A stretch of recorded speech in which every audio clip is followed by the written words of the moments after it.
thing. Okay. Hopefully we'll be able to fit in a part two. Yes.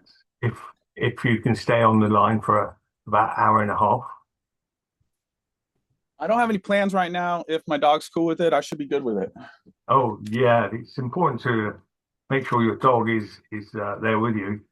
It's your companion on your journey. Yeah, What? that's Geo. I found him in Texas. I was actually staying with the nurse for George Bush Sr., the president.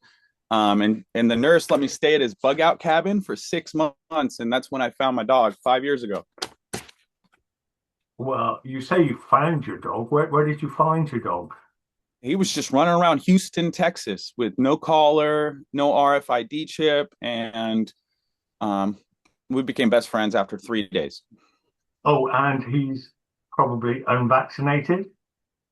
I don't know because he's 6 months old when I got him, but you know me, man. I'm not putting anything in him. He's actually fully plant based, other than like a squirrel he's ate and like some food other people give him. But I give him bones every once in a while. But dude, he's so healthy. He does 5 to 10 miles a day. But yeah, bro, he's the apple of my eye for sure. I I um, came across a new race of dog, a new breed of dog today. It was just like um, a furry blob running along the side of the road next to his master. Yeah, and I thought that is so strange. You know, it's so hairy, so little. What is that? And I found out. Chatting to his dog owner, I found out it's a Pomeranian or something, a Pomeran. Pomeranian. Yeah, Pomeranian, nothing to do with Iranians. Yeah. Yep. So I'm curious how you found me. Well, I mean, you're very popular on YouTube. I just was very persistent, and I don't know. I first contacted you in I believe it was in August, no, in October 1923, and if you check your email, you'll find that's the Okay. address. Yeah. But yeah, I've been hoping to speak to you. I mean, I've had a chat with people like Will Duffy, um, Jaron, yes, Mhm. and David Weiss, Mark Sargent, um, and a few others. So I really wanted to get you on the program because of the program.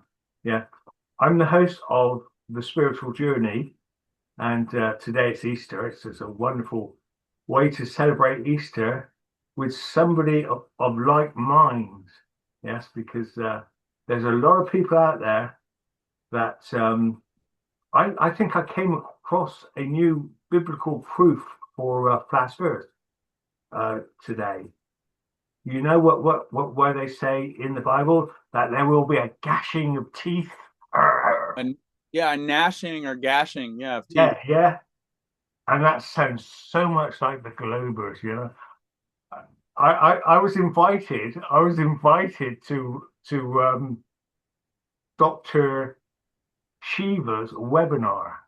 Yes, and I sent him my bio first of all. Yeah, so he knew exactly who I was, what I stood for. Yeah, Hmm. yeah. Sort of doctoral level studies and everything. So he wasn't talking to just anyone off the street, with no qualifications, because he likes to talk to people with qualifications. And so he said, I was speaking to him on X, and he said, "Look, be on my program on my website, yeah, for my video this afternoon." And it was like in an hour's time. And so Wow. So I thought, wow, I did everything possible to get there and he wasn't there. Yeah. So I went back to X and I said, "You're not there." And he said, "Hang on a moment." And like 10 minutes later, he turned up. But the only thing he wanted to do was ask one question: what is the scientific method? Yeah. And so Unbelievable. he had all his group there, and I just sat back thinking, well, his group, one of them is bound to volunteer, stand up and say, this is the time. Nobody in his group, yeah, in his webinar, stood up, not one of them. And then I put my hand up, and he started ranting and raving and gashing his teeth. Yes. Wow. Yeah. I'll tell you, he was calling me all the names under the sun for a flat earther. Yeah. And it was horrible. So I just typed to him a message, just get on with it, answer my question. And he started ranting and raving again for another 2 minutes. And it was solid. Yeah. It was like 10-minute block of what I would call global verbal diarrhea. Yeah. Yeah, I got you. And gashing of teeth. And it only came up today that I thought, yeah, that was really gashing of teeth what he was doing. And so anyway, he wouldn't. He I wouldn't. wanted to say something about that real Yeah, quick because yeah, I saw a video on the Sean Ryan podcast yesterday. Do you know who yeah. Sean Ryan is? The bald guy. He's an ex-Marine Navy SEAL and bald guy, and now he has like a really nice podcast, and he has really like ex-Marines and all sorts of politicians and I big might people. But do. yes, I yeah, might Sean, do. I'm you not you sure. I'll send you the clip because I posted it on my Facebook. But his guest was an expert in crucifixion, and he talked about how he was beaten unrecognizably. He had an actual crown of thorns, and I didn't realize these Bethlehem thorns are like 3 inch long and razor sharp. And so imagine jamming one of those on someone's head after they've been beaten unrecognizably. And then he went through how they put nails in each of the heels and you straddle the cross. It's not actually pinned to the front, they pinned you to the side through a certain part of your heel because they knew a lot about how to really torture people back then, and they still do, I'm sure. And it blew my mind because I thought about, man, think about what I go through being a flat earther, dude. People insult me and call me names, and we get 10 minutes of verbal diarrhea all the time, right? And it's not that bad compared to what our savior had to deal with. And all he did was speak the truth. I mean, I speak the truth, but I'm still working on myself. I deserve the crown of thorns. You know what I mean? I deserve to be on a cross, but he didn't have that plan for me. He had a plan for me to talk to David on Easter. And I just think that's beautiful. And yeah, so I'd love to be here and share my story. I am so glad that you're here. Anyway, he wouldn't let me talk, Dr. Shiva, and he had me removed from his webinar. Now, don't forget, he specifically asked for a BO from me. I sent it to him. He specifically wanted me there to talk to him, and he wouldn't let me talk. He ranted and raved and gashed his teeth for like it was must have been 10, 15 minutes. Now I dare the guy to release the video that he made that day. Yes. I managed to capture a bit of that video from a video capture app, but only a couple of minutes, not him gashing his teeth. So so I dare the guy to release the way he was, acting like a deranged, mad dictator. Yes, I really do dare it. And if he's watching now, yeah, we love you, Doctor. Yeah, we really do. Asked me to be on the show and sent me 6 or 7 laundry lists of things he wanted, a bio, an introduction. I sent him everything he wanted, and I never heard back from him. Unbelievable, dude. So Yeah. Well, the trouble is, he will tempt you, but he can never face the truth. Yeah. yeah, and during the pandemic, I really enjoyed his work, so I thought I would get a little bit better response and a little more truth from him. But yeah, he's clinging on to the globe religion. So What I heard was he was very, very reasonable about it up until about 3 years ago, and then he flipped. Yeah. You get those reasonable globers that that are chatty and everything, but then he flipped. That's what I heard.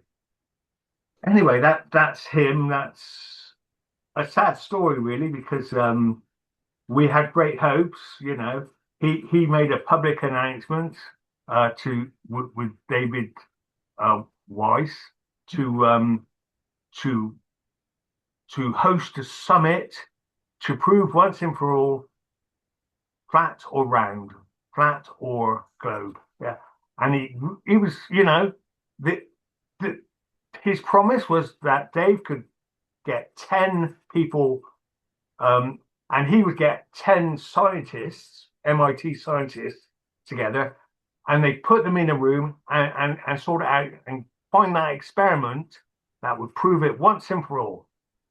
But he just didn't do it.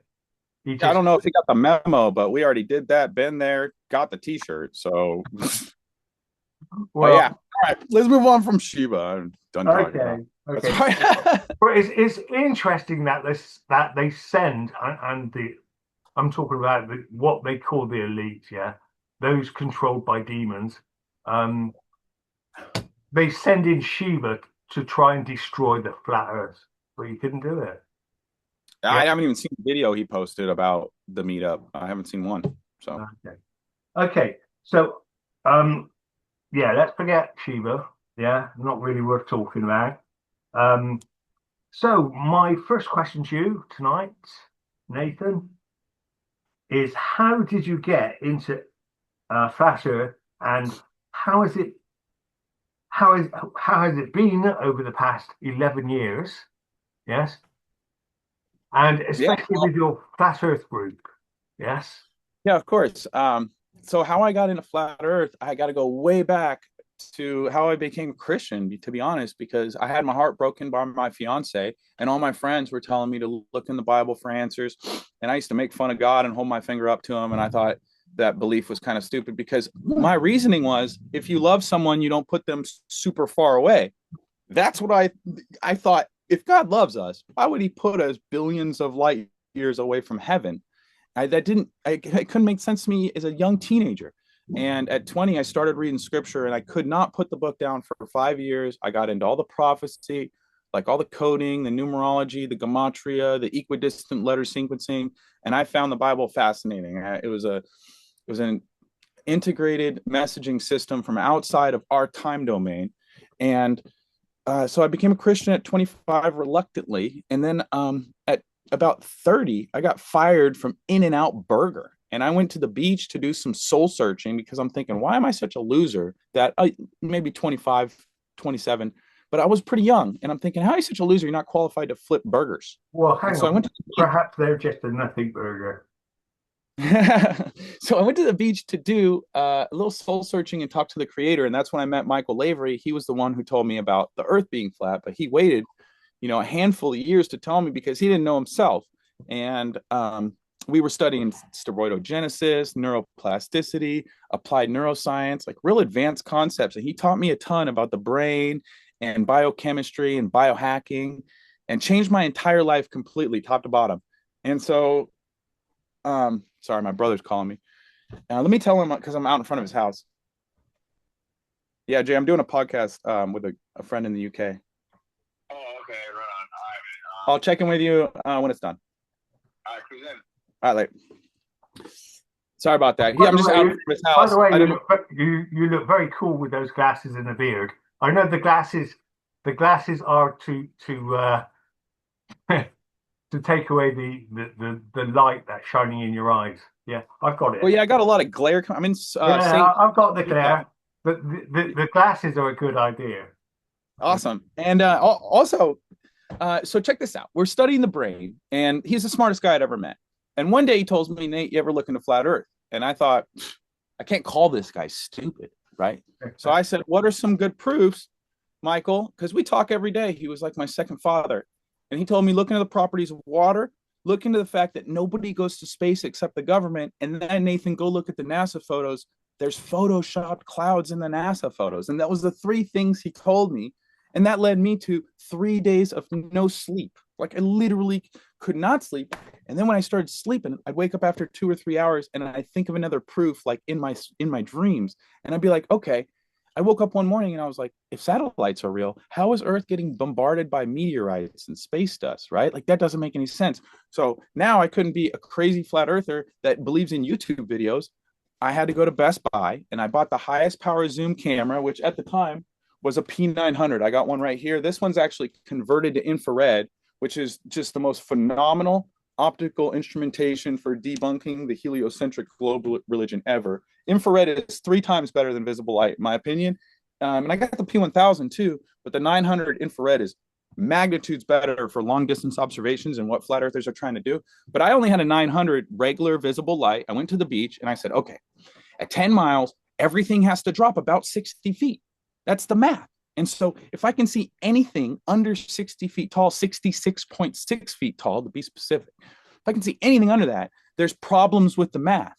And I went out and I started seeing things that were 12 and 15 feet tall at 10 miles.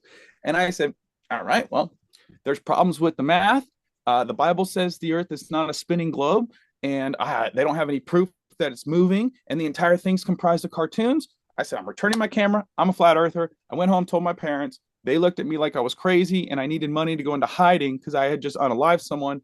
And I said, man, if they can't get it, I got to tell everyone else. And I have not stopped telling people the earth is flat for 10 years. I'm not kidding, David. I've probably looked 20,000 people in the eye and told them in person that they're being lied to about the shape of the earth.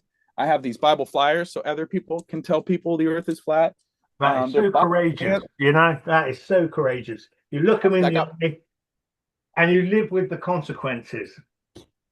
Yeah, and you know what? No one's ever spit in my face. No one's ever punched me or anything. And I've had one guy knock my hat off my head, and I had some Globers at the zombie walk in Louisville. They threw water on us. And so, other than that, right, comparing that to a crown of thorns and freaking stakes between your heels, it's not bad getting water thrown on you and having someone knock your hat off. So, I like your camo hat. We're matching now, David. Yeah, well, I'm just thinking, you know, you've got the glasses, but this cuts the glare from the light. There you go. And so, I need to, like, if I could have my laptop this way, then my face would be illuminated a little better. But all right, so that's how I became a flat earther. Is I went out and tested it for a week straight. I lived on the Pacific Ocean. I went to Laguna Beach, and I just didn't leave until I had the proof I needed.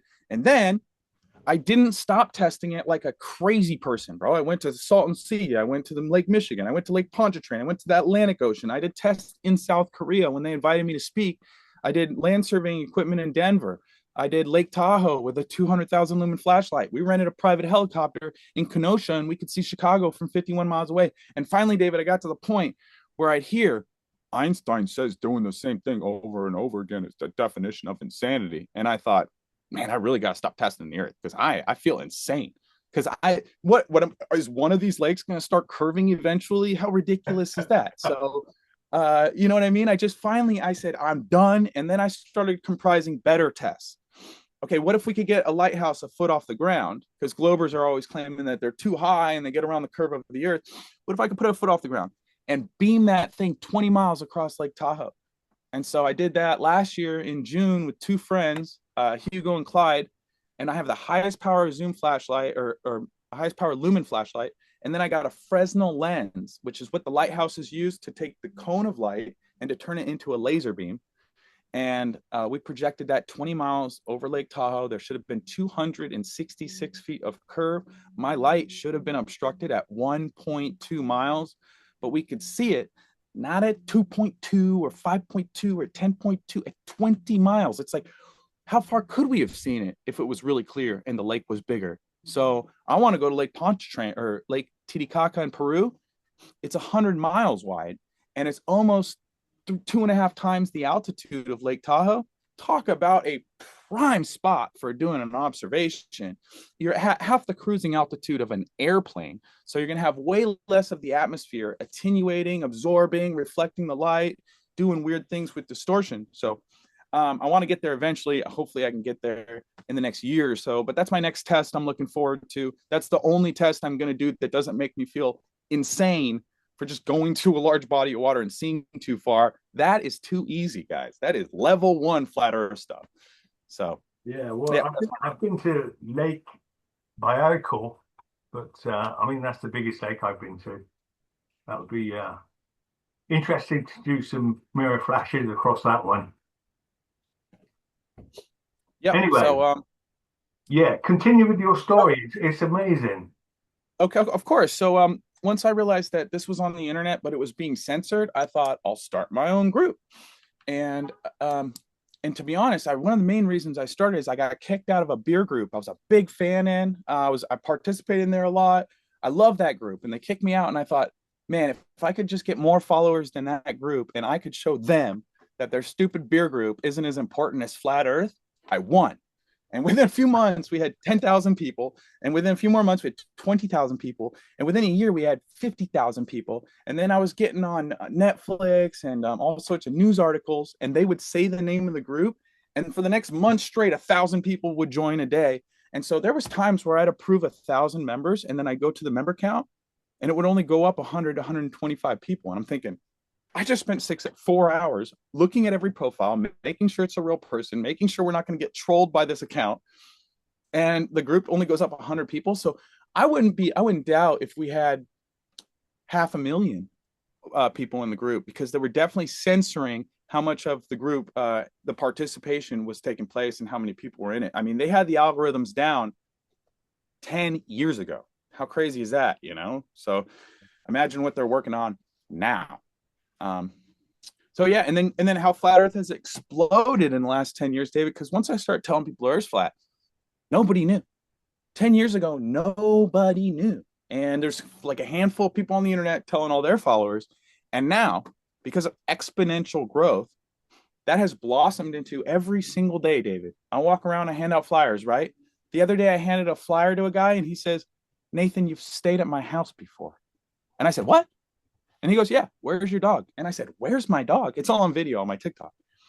And he goes, yeah, I met you before. You stayed at my house. And I go, "Who are you?" And I was in Pensacola, Florida. He had moved from St. Louis, Missouri, and he was working at a bike shop and was outside. I went to hand him a flyer, and he had my flyers in his car.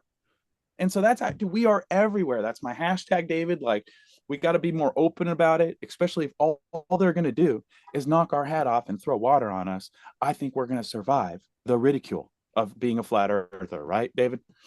Well, 10 years ago, I was in a group on Facebook, and suddenly they asked us all to vote on whether we should ban flat earthers from the group or not. And yes, I said yes, they should be banned from this group. Yes, that was 10 years ago. Wow. How wrong can you be? Yeah. I've done a lot since then. Yeah. I think I came across my first flat earth videos 10 years ago, and I just brushed them aside. Yeah. And at the same time, you were sort of looking people in the eye saying, the earth is flat. Yes, and that is that. Okay. Now, I mean, if you love people, right, you can't just go along willy-nilly caring about yourself all your life. You've got to do something for a community, to make a change, to make the world a better place. And I realized 10 years ago, if they could hijack the textbooks and the science and the tax money and have all the politicians lying to our face, well, then their control goes way deeper than I can really comprehend. And we got to wake people up, because if we don't wake them up, these people, if they hate us enough to lie to us about the shape of the earth, why do you think they wouldn't press a button and release the drones, dude? Like, are you guys serious? Like, yeah, it gets real fast, you know? So I got to put some chapstick on. Yeah, what you started me thinking about something when you said you got to do something to change the world. I hope in the next 7 years that my project will come to fruition, but I know it's going to take 7 years or so. Yeah, and it's just started, but I'm really excited. That's a very good project that I've got going. I'm classing it like in 7 years this could be in its category, yeah, like one of the 7 wonders of the world. Really? Excellent. Yeah. But enough said on that. It's only just started. Yes. 1 second, I'm just fixing my door. It started getting windy, so I don't want my RV door flopping around. Yeah, I'm going to start up a new camp, David, but more of that later. Yes, I could share some information about my journey in the RV, because that's a pretty cool story. If you want to hear Yes, about that, certainly. so I had been taking care of my grandma. She had eye surgery, but once I got there and I had to stay with her for about a month, I realized she needed help with a lot more than just driving after her eye surgery. And I stayed with her and helped her for 2 years. And she was getting really mean, and old and angry. And at like my tipping point, I got a phone call from a random person. And he go, "Hey, Nathan, do you want an RV?" And I said, "Who are you? And how did you get my number? And is the RV nice?" Right. And so he told me that David Wise told him that I would crush a tour. And if he wanted to give someone an RV, it should be me. And he gave me an RV and I went and picked it up in South Carolina. I drove from Vegas and I took the RV to Atlanta, to Florida, to Memphis, to Fort Smith, Arkansas, to Harrison, Arkansas, and then we went to Missouri. And then he wanted the RV back. And so I begged and pleaded with one of my investors, "Hey, I have to get an RV and keep traveling. Otherwise, I'm homeless and I don't have a car." Because when he got the RV back, I drove out of a town in Arkansas, and an hour later, my car broke down in the middle of nowhere, David. And I had to pay $400 to get this thing towed to my friend's house because it had all my stuff from the RV in my van. So I couldn't just leave it. It had everything I've ever accumulated. And I moved across country, and then the guy says, "Oh, I want my RV back." It literally was just, but the Bible says all things work towards good for those that love the Creator and are called according to his purpose. And I remember you saying, "Oh, Shiva, that's a sad story." Nah, it's not sad. Everything's going according to God's plan, right? You can have everything you want. That's the only way to look at it. Yeah, it helps you sleep. Yeah. But that is one of my favorite sayings as well. All things Romans 8:28. You have that one committed to memory. It's one of my favorite Bible verses. And he doesn't say some things or most things or almost all things. It literally says all things. And hold on, my mom's calling me, David. Mom, I'm doing a podcast. I'll call you later. I love you. Bye. I'm visiting all my family in Utah, and so they're wondering what I'm doing. Utah. Yeah, I'm in St. George, Utah. I was in California. Mormon country, isn't it? Mormon country, yes, sir. Yeah, there's a giant Mormon temple here that they just built recently. Yeah. Actually, it's phenomenal to look at. The thing like glows from 20 miles away, like a glowing orb in the distance. Oh, it's on the hill. And I've heard when you go inside, they have an upper room that is just all crystals and everything. And it looks like you're in heaven. But yeah, Mormon country. I was just a week ago in Southern California. I got paid. I was in Florida 2 weeks ago. And a YouTuber with 1 million subscribers calls me and he says, "Nathan, can you debate a PhD astrophysicist on my channel next week?" And I said, "Yeah, if you can pay me. Like, I'll drive across the country, lickety split." And I drove across the country, and this video got released on Wednesday, David, and it already has millions of views on multiple different channels. People have ripped it off and put the videos on TikTok, and there's 500,000 views on there, and they're on Facebook Shorts with over 1 million views.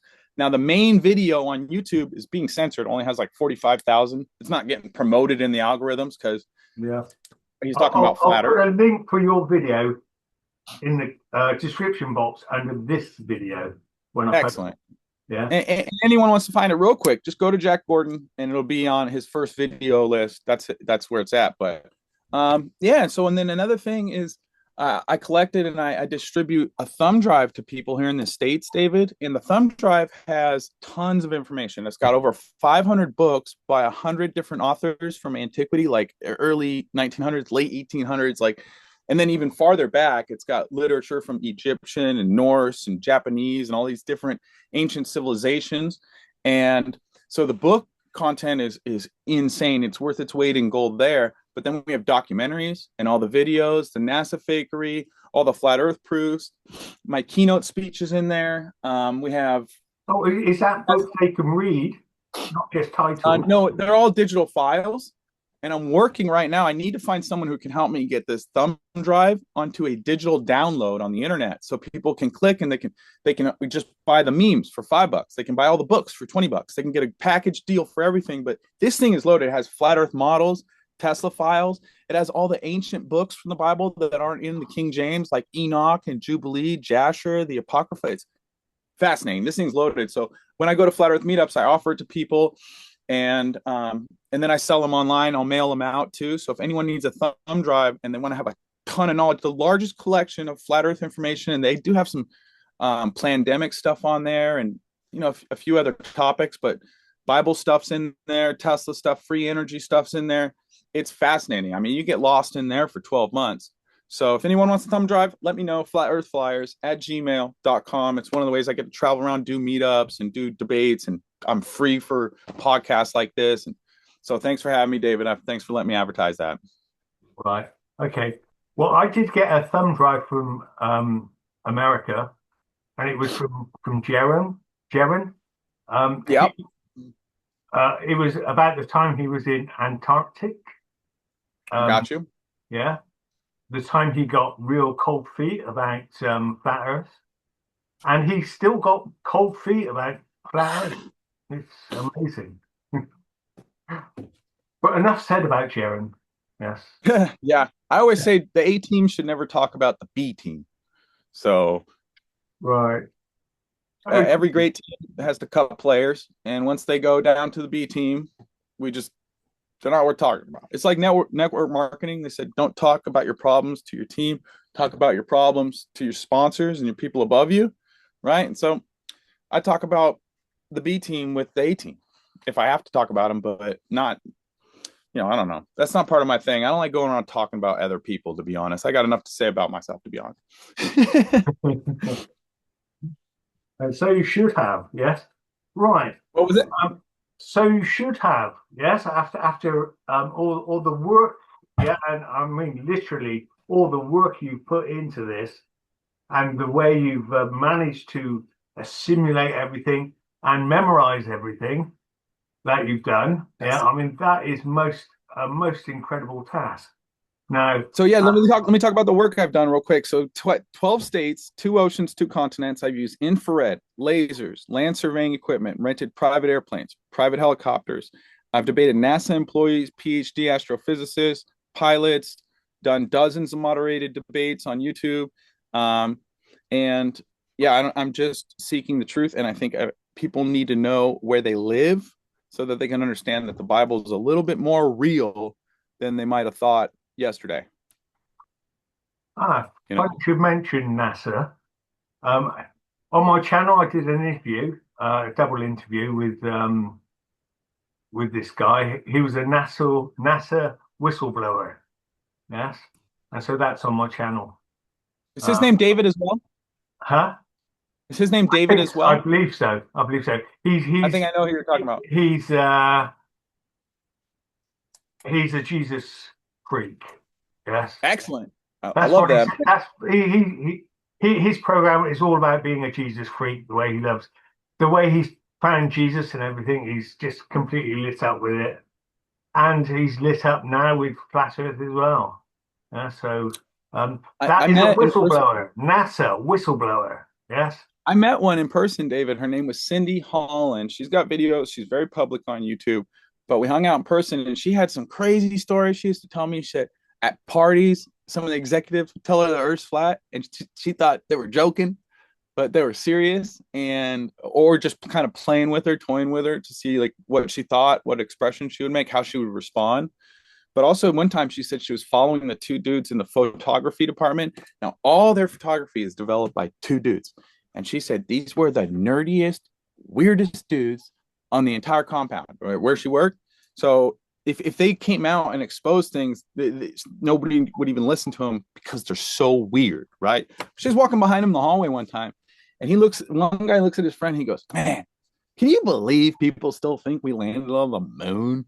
And the other guy goes, "Yeah, how ridiculous is that?" And she's like, "Wait, did I just hear what I thought I heard? The people in the photo lab laughing about how we didn't land on the moon." And so, yeah, God bless all the whistleblowers out there. And then people are always asking me, well, how do you keep a secret if it's such a big lie? How? Well, first of all, you've got NDAs, you've got a need to know basis, you've got compartmentalization, and then you have secret societies where you get people in there and you get them doing certain rituals. Then you can blackmail them and keep them accountable to your globe religion and promoting these lies. And so I don't think it's that hard, because not everyone at NASA needs to know they're faking the moon landing. Only the top level executives need to know anything, and they could be completely compromised. So it might be 20 people in NASA that know. Could be 15. But you know what's funny? The 15 are the ones that know and are deceiving. I bet there's people that know and are still just doing it for the pension. So they're not the deceivers. They found out it's flat later, but now they're stuck at a job at NASA. And because I know friends at SpaceX that think the Earth's flat, and they're corporals, and they're 5 years away from their pension, and they got a family and grandchildren, and they're like, I'm not losing my pension because of this flat Earth stuff. That's crazy. Well, I mean, you've still got time to build up a pension. Yes. Yeah. Well, I mean, a young man like you. Well, David, the Bible says store treasure in heaven. Yep. That's the way I really thought about things for a long, long time. Yep. Yep. And then I love the line too. Great. This goes back to the crown of thorns that we all deserve, but we just get our hat knocked off. Great is when men revile you and curse you and speak all kind of evil against you falsely in my name's sake, for great is your reward. That's another one of my favorites. Yeah. Yeah. If what you're doing is noble, great is your reward in heaven. And so run like there is a race, but there's only one winner. And so I just keep running and running. And I've ended up in St. George, Utah. That's where I'm at. So. Yeah. Well, it helps to have a good attitude and teach everything or treat everything with a tender, loving care. Love is patient and kind. It is not jealous, boastful, proud, or rude. It does not demand its own way. It is not irritated. It keeps no record of anything anyone ever does wrong. It does not rejoice in the lies or the iniquity, but rejoices in the truth. And love never gives up, never loses hope, is always faithful, and endures all things. 3 words: tender, loving care. That's what the Creator gives. Yeah. Yeah. And then remember, you were talking about my memorization, right? So I haven't been working on memorizing the proofs the Earth is flat in a while, but I'll do a little demonstration. You've got the second law of thermodynamics, abyssal planes, accelerometer, Aries failure, airplane level flight, Elias effect, ambient light from the firmament, ancient civilizations, angular size of Mercury would have been possible to see on the heliocentric model, AE map used by the USGS, astrolabes, astroarchaeology, astronauts drowning in space. Those are the A's. And then I just go through every letter. I've got over 100 memorized, but memory is very important. A lot of people don't train their memory. We're not taught to train our memory. They teach their children to train their memory, but they don't teach us. They teach us what's called crammery, which is memorize a bunch of irrelevant, insignificant garbage for the week, the test on Friday, and then you try and forget it over the weekend. And so my whole life changed when I started actively training my memory, because I learned through Michael, the brain coach that taught me the Earth's flat, that memory is more than just reciting proofs the Earth is flat. It's procedural, David. It's remembering how to set up your podcast and press record and have everything work. It's remembering how to cook a meal. It's remembering how to play a song on a guitar. It's remembering how to drive to the grocery store. And as soon as your memory starts to deteriorate, causes lots of anxiety, lots of depression, your finances, your relationships start to suffer. And my memory at 25 was horrible. And I realized that right away. I started training it, actively training it. And then I realized training your memory produces steroids. So I started getting taller in my late 20s. I started having more mental clarity. I started sleeping better.